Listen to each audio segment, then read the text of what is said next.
Welcome to the Interior Design Beat podcast, where you will hear candid commentary on various interior design subjects and topics, including the good, the bad, and the ugly, telling you like it really is.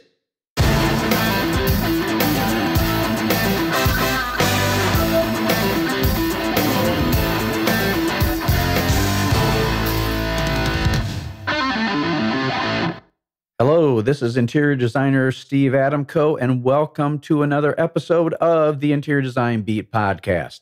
Today, I'm going to be talking about Steve Adamko, how I got into this business, and maybe even why you should listen to me.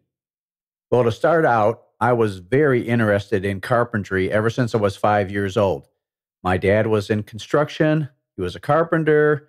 He was a construction superintendent. And the whole thing just fascinated me with hammer, carpenter's apron, all that. My grandfather also was into carpentry and was very proficient, as well as my dad, and grew up in that environment.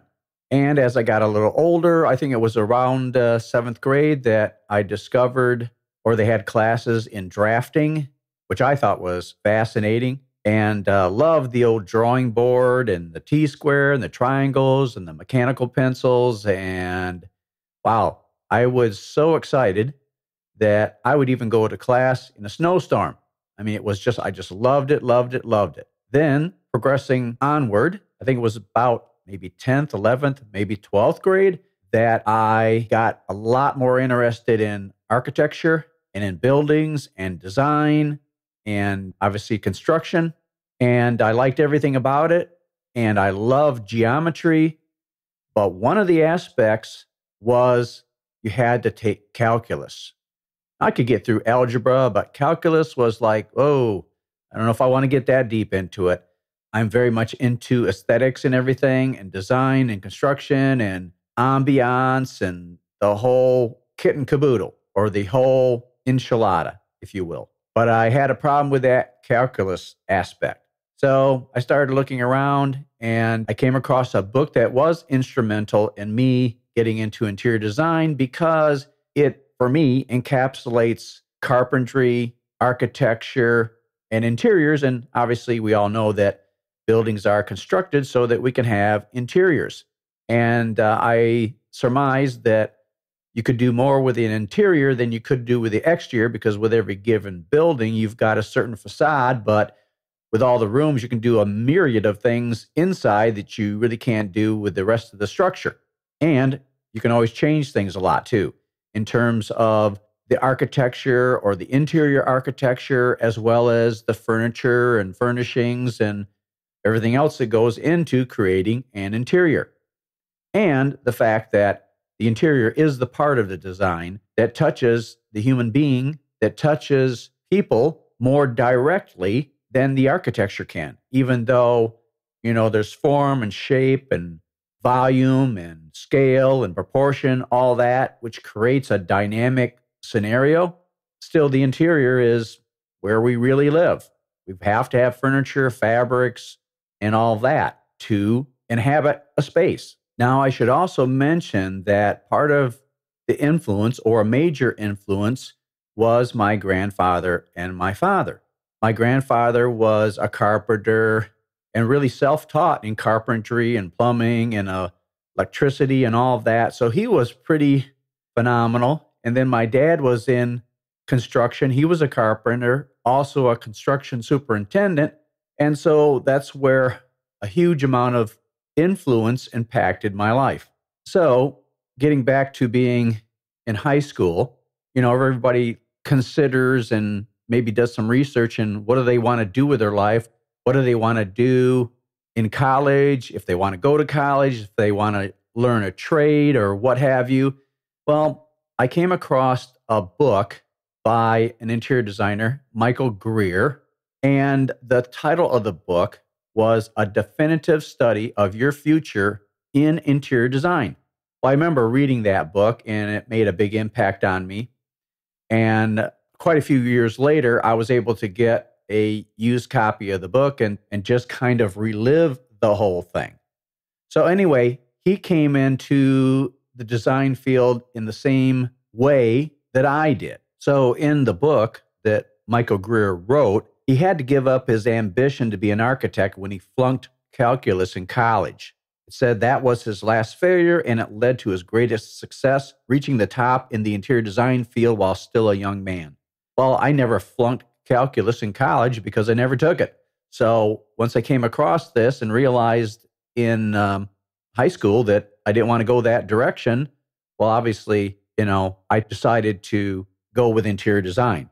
So when I finally decided to go to interior design, I took about 2 years off between high school and college to work. And then I went to Kendall School of Design when it was a private school and only had 4 disciplines: interior design, furniture design, illustration, and I believe advertising design. And it was a private school at that time. So I went there, graduated in 1979, and then got my first job in a very high-end elite furniture store that carried the best of the best, the top of the lines in furniture and fabrics and everything. So I worked there a few years and then started my own business, Spectrum Interiors, in 1982. So I should say that throughout, and even today, I study a lot in the realm of interior design. And early on in my career, Architectural Digest was the interior design magazine. And I looked at all the interiors there and the richness of the interiors, and always looked at them with an eye to what makes these interiors so magical, what makes them so engaging, what makes them have ambiance where a lot of interiors do not. So I remember taking a magnifying glass and looking even closer at the photographs, and there was one particular painting that had a large area of red, and when I put the magnifying glass on, it's almost like the red jumped right off the page. And that was intriguing because red is an advancing color. And when you see it amongst other colors, you can't notice it when you just look at it normally. But when you put a magnifying glass on, all of a sudden it just pops. It looks like it's away from the page by a quarter or half an inch. It was amazing. But anyway, I always looked at that like Sherlock Holmes, studying all the clues and the combinations and the nuances of everything and the backgrounds and all of that. Well, when you study interior design and you have a background and interest in architecture as well as carpentry, the whole thing becomes much more developed, engaging, and full-bodied. So I really established my design philosophy and point of view very early on by studying the best of the best in the entire world. And even today, I study the best of the best. And a lot of the Architectural Digest magazine issues, some of the most wonderful are from years back. So I have interior design magazines going way back to 1982. And the whole purpose is to not only formulate, but basically absorb the combinations and the qualities of what makes good interior design. I'm not into copying designs or going by fads or trends or anything like a lot of designers do today, but it's finding out really the principles and the techniques and the foundations of interior design, which also is gained, learned, and understood by studying history. History is so important to study. History of design and the greatest architects, interior designers, sculptors that have ever lived and walked on the planet. So if you don't study history of design, if you don't study the masters, you can't be a master. You can't think that you're all that in a bag of chips by going by the fads and the trends, which a lot of people do nowadays. And when you do it that way, it's really an injustice to the client. It's very important that you study to show yourself approved, okay? And I've maintained that throughout my life with thousands of books in design and sales and marketing that I've studied because I love knowledge and getting knowledge and understanding why things work the way they do, how to create these interiors, how to set up the design and to hit the target. And one of the most important things to do is to study proportion and scale and looking at the Greeks and the Romans and the orders of architecture and understanding how that all works.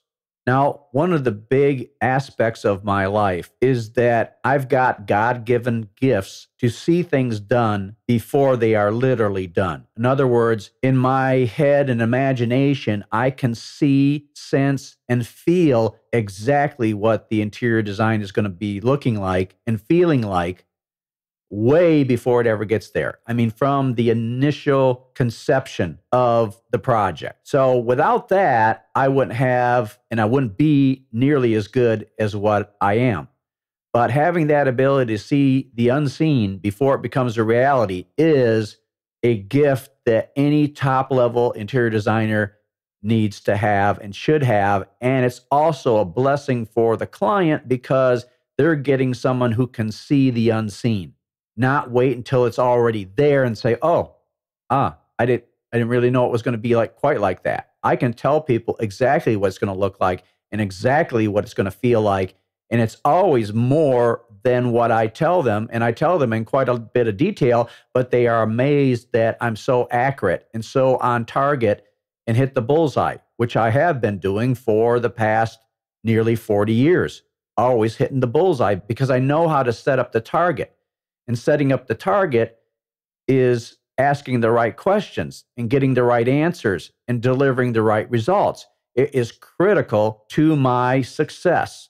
So, in my opinion, you have to be a real thinking, feeling person to be excellent in this profession and to be able to articulate thoughts, feelings, emotions. That is so important because before that design becomes a reality, you've got to communicate in words. You've got to communicate in sketches and drawings. But before those sketches and drawings become a reality, you're talking about things. You're talking about the project. You're talking about the dreams, the goals, the ambitions, and the feelings of the client. It's so important to be tapped in and to be really resonating with the client and helping them to see what they can't see. And so when you're descriptive like I am, it means a lot to them. So when I am doing design, I operate literally and figuratively like a doctor, an attorney, an expert archer, and an ophthalmologist all rolled into one. In other words, I bring a lot to the table. And like a doctor, I mean, most doctors, they're not going to prescribe anything until they've, asked questions or tested things or go through the process of what it takes to be a good doctor. In the physician field, you have to take an oath that you do the client or the patient no harm. Well, same thing in interior design.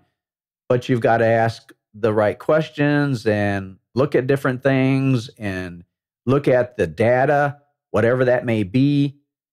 For our interior design field, looking at the data is, okay, the house, the floor plans, taking measurements, all that type of thing is important. So if you prescribe something or say this is the design, it's based on looking at a lot of different things before you come to that conclusion. Now, like an attorney, I can substantiate why I'm doing everything that I do. And it's more than just one reason. Like in a lot of cases, I could say, well, because it looks great, it looks pretty, well, it looks fantastic or whatever, but I go a lot deeper than that. For these reasons, I underscore why I'm doing what I'm doing. So I substantiate everything I am doing, which adds a lot of credibility. And then the client realizes I have a true professional here because he can articulate and substantiate everything he's doing and tie it into everything else. And interior design is quite complex. Real pros make it look easy, but it's quite complex and it takes insight, wisdom, understanding, knowledge, perception to do this right and to provide a result to the client that's going to be supremely pleasing and satisfying to them in all realms or in all attributes or in all categories, so to speak. It's got to affect them on a positive level, intellectually, visually, tactily, spiritually, emotionally. If it isn't, it's not full-bodied, wonderful interior design. So the next thing is like an expert archer. You can't be an expert archer unless you're expert at archery, and you can't be expert and hit the bullseye unless you set the target up properly. You can't hit what you can't see. You can't hit what you haven't articulated. So, and then the ophthalmologist, I like to say, well, I won't check your sight, what you see with your eyes, but I will check your vision, what you see with your mind and your imagination. So before anything becomes a physical reality, you have to see it in your mind and imagination and be able to communicate what you see in your mind and imagination in terms of the visual aspects, the spiritual aspects, the feeling aspects, the emotional aspects, the tactile aspects. That is what a true designer delivers to the client. Now, another thing that I bring to the table is that I am a custom furniture designer, not just furniture that you move around, but actual built-ins. One of the first jobs I had was with a ER doc, and we redesigned a garage that had kind of a hip ceiling, and they were wanting to put in like store-bought furniture. And I said, no, that won't work. It won't make the room look the way it should. It won't create that architectural aspect. I said, you're going to need custom furniture. And so I designed custom furniture in white oak and Mappa burl veneers and designed the doors and the cabinets and everything that went into it, and plus the bar. And so I've done that. I've also designed, movable furniture. Like, for instance, had a great French professor who taught French, the French language. And she had a grandfather clock that was nice, but we finally found this Oriental rug, and her favorite green was like a spring green, just a wonderful. Found this Oriental runner, which was absolutely perfect. It was kind of after the fact, but it was so rare. You never hardly find, rarely and almost never. But this was fantastic, and it fit the entry, and it was really a little bit too long. It didn't stop in front of the clock. It had to go under the clock. So we put that Oriental runner in there and then put the clock on it. So you've got padding, carpet, thick Oriental rug, hand knotted, and then the grandfather clock on top of that. Well, come to find out, there was so much there that the clock really couldn't keep accurate time. So I thought about it and came up with a elevated base that the clock sits into, but it has solid splayed sides that actually kind of remind you of the Eiffel Tower in a way, but it straddles the Oriental runner. So now the Oriental runner goes underneath the clock, and it makes the clock look more grand because it has a unique, wider base that straddles the runner and then now stabilizes the clock. So, I get into a lot of that kind of detail. And then in another house, I designed all the moldings, hand designed, hand drawn, full scale, based on what the Greeks did. Everything that they did was hand drawn S-curves, whereas the Romans did mechanical curves. Well, I'm a master of the curved line. And when you can draw compound curves and stuff of the right degree and curvature and length, you are a master of what you're doing. Anybody can draw a straight line. When you're a master of the curved line, you've really got it. And so that's part and parcel of what the very best in the world have been able to do. The eye, the mind, the hand, the pencil, and the paper. So I find that in a lot of cases, we need custom furniture. We need custom designs. We need custom lambrequins.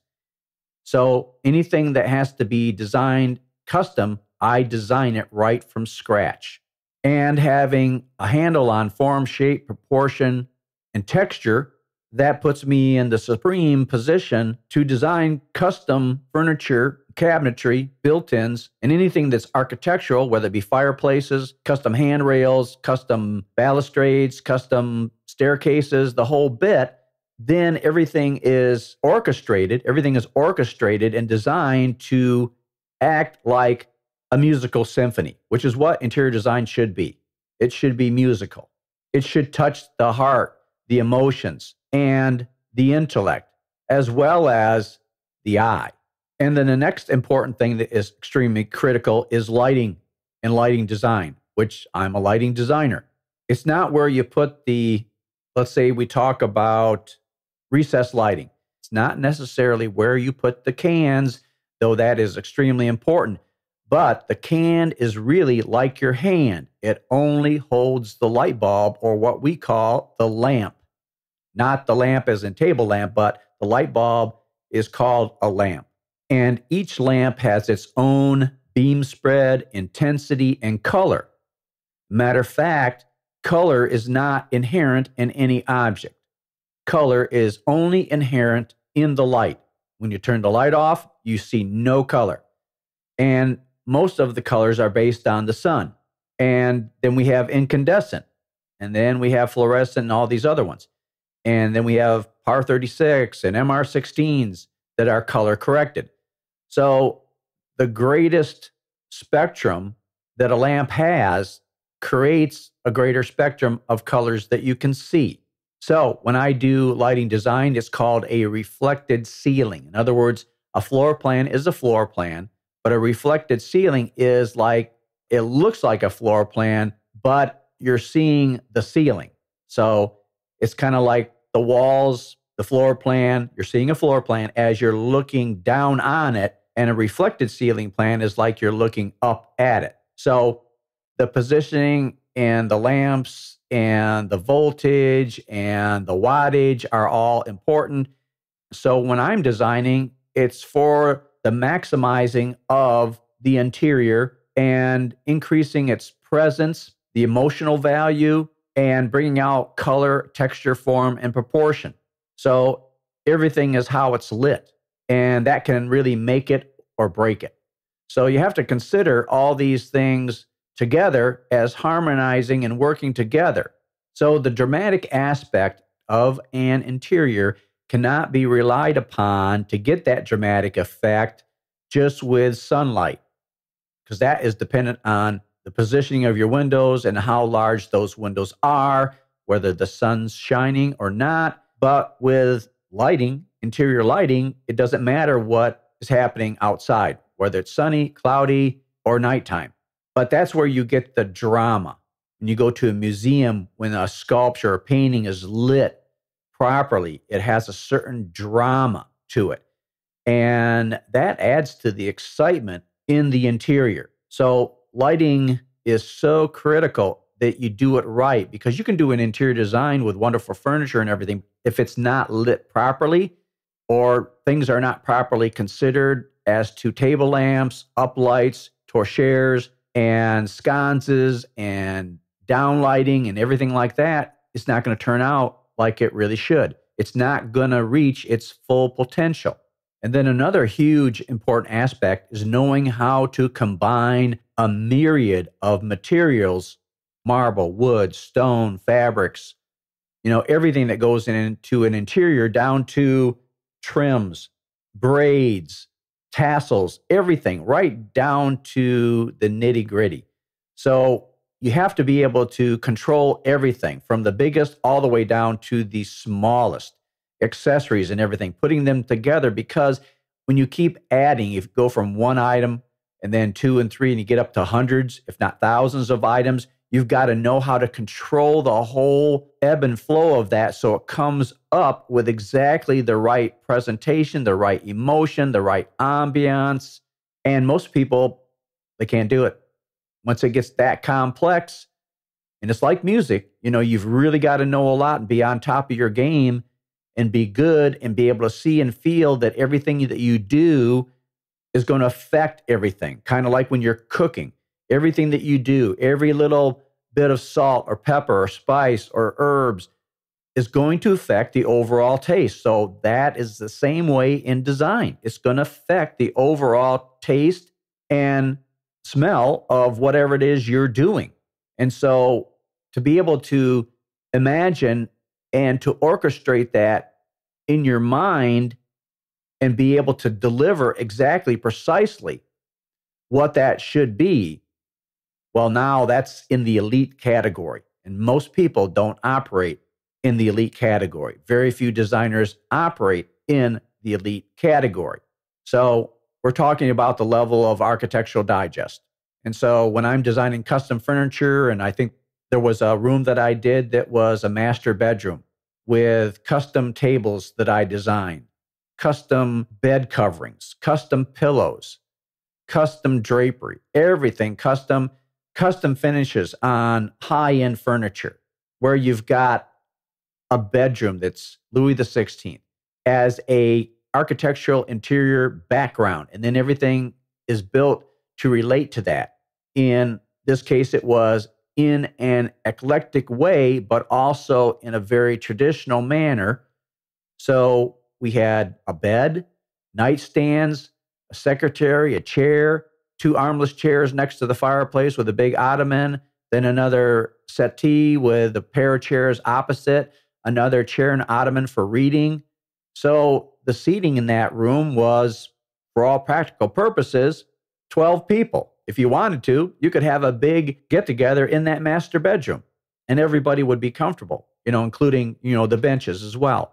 But you have to think of it. You have to see it. You have to conceive it as architecture, furniture, fabrics, materials, wall coverings. Everything has got to be orchestrated like a symphony, like a piece of music.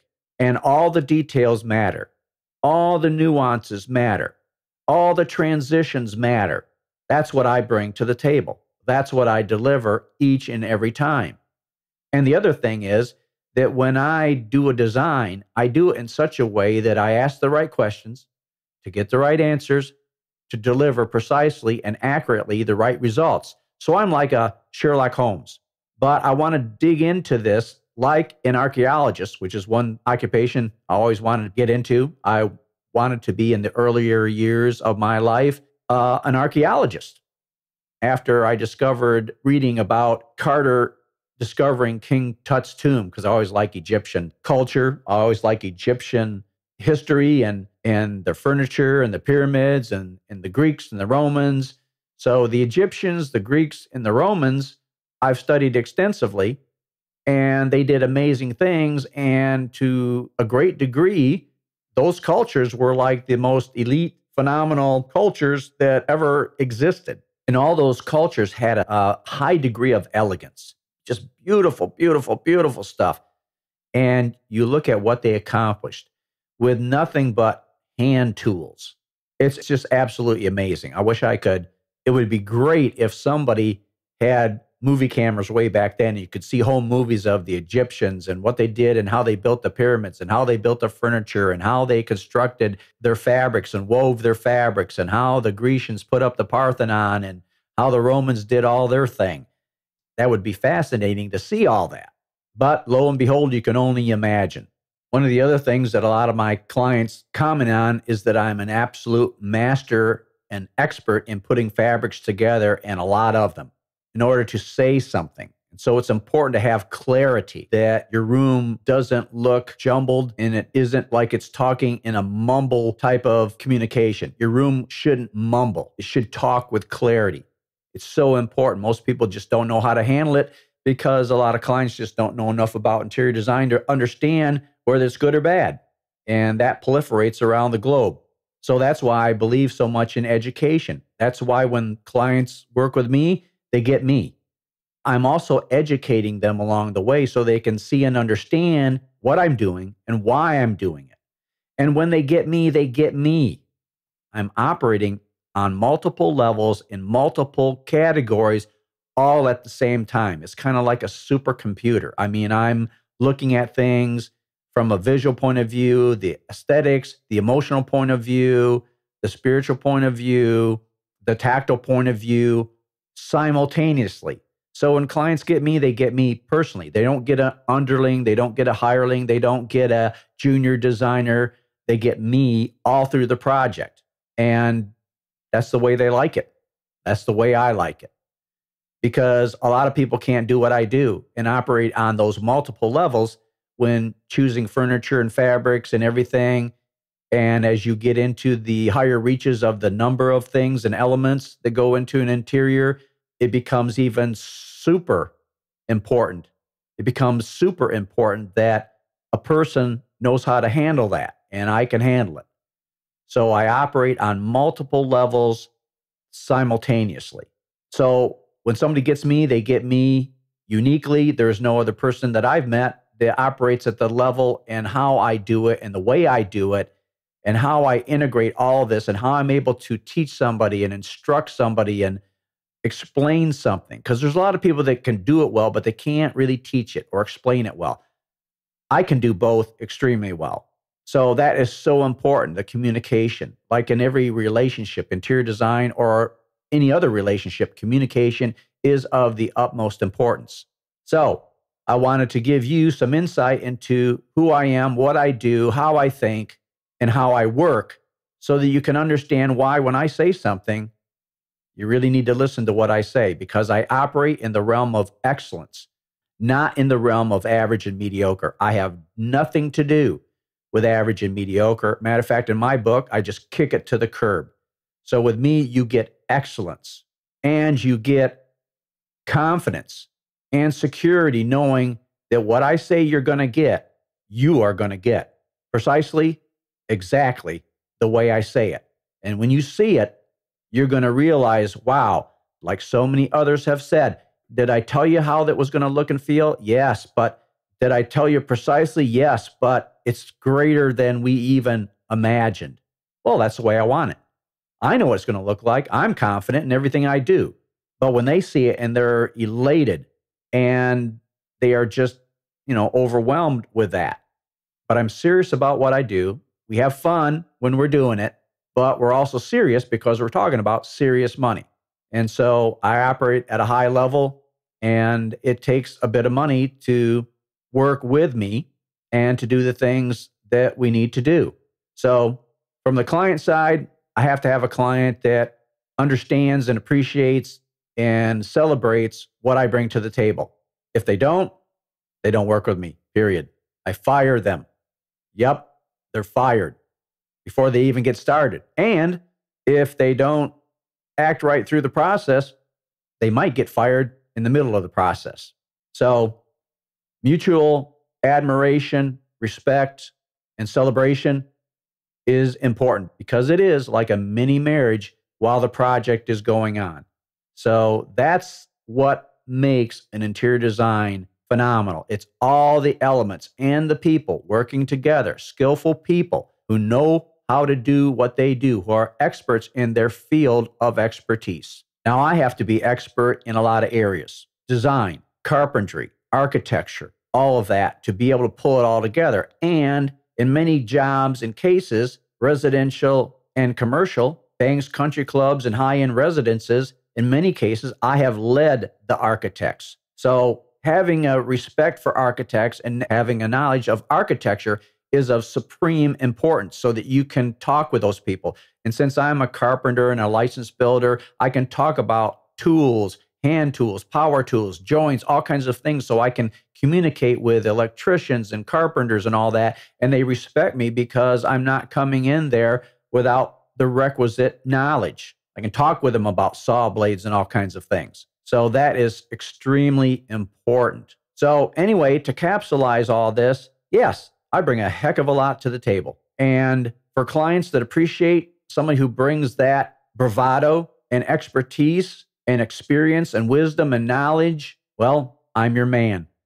So I hope you have enjoyed this insight into me and what my clients get and what I bring to the table. Also, very soon, I will be giving interior design courses on the Thinkific platform. So yes, those are going to be paid courses. So I'm going to be going into a lot of the way I operate, my philosophy, why I do what I do, how I do what I do. And if people want to know that, particularly ones that maybe aren't close enough to me or can't afford me, it will give them the immense foundation and the wherewithal to do their own design or to work with someone maybe in another part of the country, but it will set them up for success in ways that they will get what they want and they will understand whoever they deal with, whether they've got a good one or a bad one or an excellent one. So education is extremely important. I've exalted that throughout my career. I like to educate people because they get more insight and appreciation into what I do and how they're being helped and it's incredibly important. So in that way, I create more of a partnership with my clients. It's not what I do, but how I do it and why I do it. And I always let them know why I'm doing it. And that is so important. And they appreciate that tremendously. So anyway, there's probably a lot more that I could say, go into and elaborate on. But I think, well, gee whiz, I could go on and on. But anyway, this is a nice introduction to me. So you know that you should listen to me and why you should listen to me. You're listening to an expert. You're listening to a master. And do I count myself as having arrived? No. Do I bring a lot to the table? Yes, but I'm always studying all the time. I never count myself as having arrived. I don't say, well, I'm at the top of the mountain peak. No. So that's why I study all the time and every day. I mean, to a certain degree, I bring a level of humility, but I also have a lot of confidence. And that confidence can be backed up. So whatever I say I can do, trust me, I can do it. And I can deliver, and I will deliver it all the time. So when you partnership with a designer like me, exactly like me, there's only one of me, then you're getting someone who is always working on themselves, always sharpening their own axe. So if you want to be continually sharp, then you always sharpen yourself. And that's what I do on a continual basis. So if you want to be sharp, like me, you've got to sharpen yourself like I do. And I study all the time. And I study history because, if you don't know history and you haven't studied history, then you can't be a good designer. You just can't. So that is the bedrock. You always build on and stand on the shoulders of the greats that have preceded you. To not do that is not very wise. So hopefully this has been enlightening to you and you'll understand why you need to listen to me and that you're listening to someone who really, really knows what they're doing and can perform it. So anyway, I hope that you all have a fantastic day today. Understand that wherever you go, look for excellence. Kick that average and mediocre to the curb. Nobody's got time for that. So if you're excellent, always seek out other people of excellence. All right, everybody, have a fantastic day. We'll talk to you next time.